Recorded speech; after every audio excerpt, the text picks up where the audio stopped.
Welcome to The Explainer.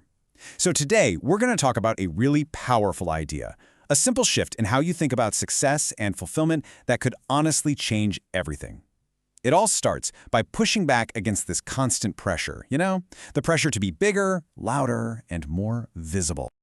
Okay, so let's dive right in with this quote from Jim Rohn. He said, "Happiness is the art of learning how to get joy from your substance."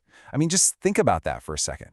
That one sentence, it kind of flips our whole modern idea of success on its head, right? Because we're so often obsessed with external stuff, getting more likes, more followers, just more. But Rohn is saying, nope, the real secret, the real art is looking inside.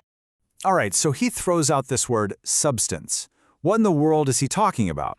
It's a really important question, because honestly, if you don't get this part, the rest of it won't make much sense. So check this out. It's all about what's internal, what you've actually built up over time, your substance. It's not about your car or the fancy title on your LinkedIn profile. No way. It's the sum of who you are. We're talking about the skills you've worked so hard for, the way you see the world, your character. It's what's left, what you can actually give to people when all the hype and the noise just disappears. But here's the trap, right?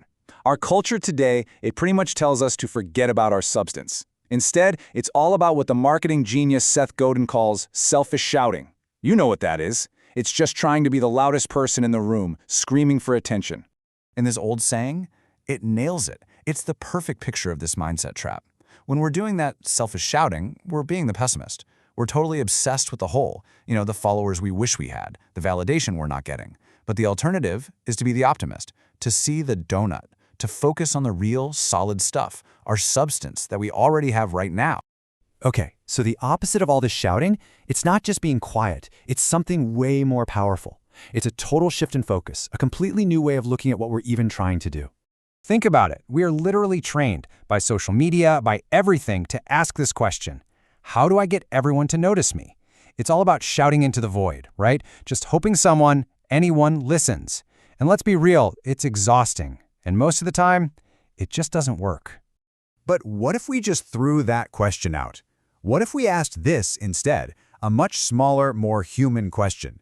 This new question, it makes you stop shouting and start serving. It forces you to actually use your substance, because when you're just focused on 10 people, well, there's no faking it. There's nowhere to hide. Okay, so this power of 10 idea is great. But even when we have that focus, there's another roadblock. And this one, well, it's not out there, it's in here. It's our own hesitation. The writer Steven Pressfield talks about this a lot. He takes this really intense military idea and applies it to creative work. He calls that internal enemy resistance. You know that voice of doubt, of procrastination? That's it. And hesitation, that's its favorite weapon. The longer we pause, the longer we wait, the stronger that resistance gets. So how do we beat it? Well, this idea of the wise owl is a pretty amazing roadmap. And it's not about being reckless, not at all. It's about being smart. First, you see more, you speak less, you hear more. You're basically doing reconnaissance. You're learning what those 10 people actually need. And then, once you see it clearly, you act decisively. It's all about knowing when to shut up and listen and when to go. And this brings us right back to where we started, serving those 10 people, acting without hesitation. None of that is even possible without the one key ingredient, knowing your own substance, really, truly knowing it. And look, this isn't about being self-obsessed or narcissistic, not at all.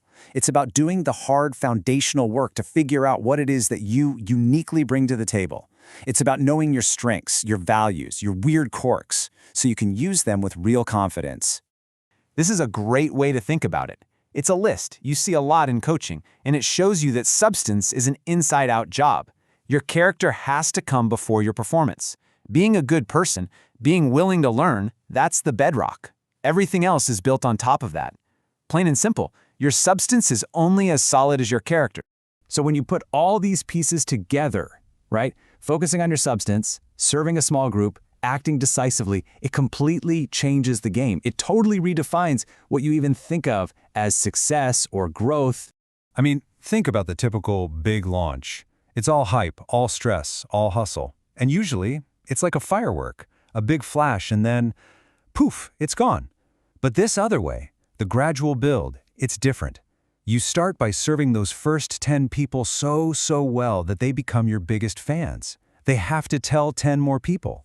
Yeah, it's slower at the beginning for sure, but it builds this incredible momentum that can turn into a tidal wave.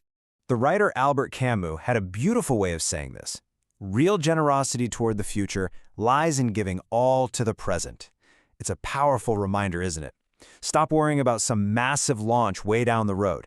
The real work, the real generosity, is serving the people who are right here, right now, with everything you've got. And you know what happens when you stop chasing all that external validation? You get this incredible sense of freedom. It's like what Hemingway said. Life is a lot easier when you have nothing to lose. When you're not constantly trying to protect some fake, fragile image of yourself, you can just be. You can just operate from your real substance. And man, life gets a whole lot simpler.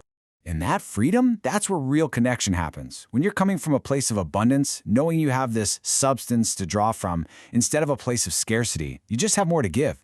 You have the energy to really connect with people, to actually engage with the world. So, that leaves us with one last question to chew on. Forget about all the shouting, forget about the follower counts. What could you create? Who could you serve? And what kind of joy is just sitting there waiting for you if you just focused on the simple, powerful art of drawing from your own substance?